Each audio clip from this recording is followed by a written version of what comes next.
Nasabat po ng Philippine Navy ang tinatayang 1,2 tonelada ng hinihilalang shabu sa karagatang sakop ng Zambales kaninang madaling araw. Aabot naman sa 10 billion pesos ang halaga ng iligal na droga na umano'y inilipat mula sa isang mas malaking barko papunta sa isang fishing vessel na sakay umano ang ilang Pilipino at isang banyaga. Brigada Kath Austria, ibrigada mo! Brigada Live Report. 1:30 ng madaling araw kanina, nasabat ng Philippine Navy sa pamamagitan ng Northern Luzon Naval Command ang 1.5 tons ng methamphetamine hydrochloride o shabu sa bahagi ng karagatang sakop ng Zambales. Aabot sa 10 bilyong piso ang street value ng naturang kontrabando. Ayon kay Northern Luzon Naval Command Commander Commodore Edward Ike de Sagon, inilipat mula sa isang mas malaking barko patungo sa isang Philippine fishing vessel ang mga droga. Hindi pa man tukoy ang pinagmula ng mas malaking sasakyang pandagat.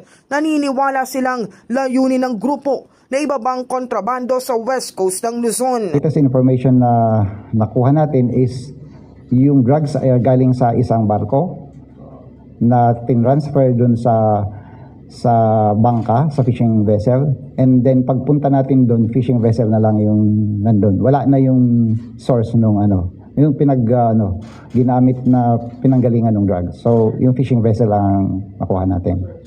Tinatayang nasa 50 sako ng shabu ang na-recover mula sa fishing vessel na sa paunang impormasyon ay may sakay na 4 na Pilipino at isang dayuhan. Nagduda ang mga otoridad matapos mapansing malayo sa kumpol ng iba pang fishing vessel ang nasabing barko na isang kahina-hinalang galaw. If you remember a few weeks ago, at the first week of June, I think, we were also involved in the recovery of some illegal drugs up north.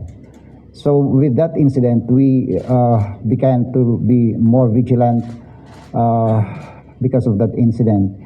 We observed this particular vessel, that it is by itself operating far from other vessels or fishing vessels. And then fishing vessels normally magkakadikit yan kasi pag may nahuli yung isa, maraming isda doon, magkakadikit yan talaga. And this particular vessel was very far off. Ayon kay Desagon, mahigpit ang pagbabantay sa lugar kasunod ng pagkakasabat ng toneladang shabu sa hilagang bahagi ng Luzon kamakailan. Nagpapatuloy pa ang case build-up at investigasyon katuwang ang iba't ibang ahensya ng pamahalaan upang matukoy ang sindikatong nasa likod ng bilyong pisong drug shipment. In the heart of changing lives, ako si Brigada Kath Austria ng 105.1 Brigada News of Manila, the Music and News Authority.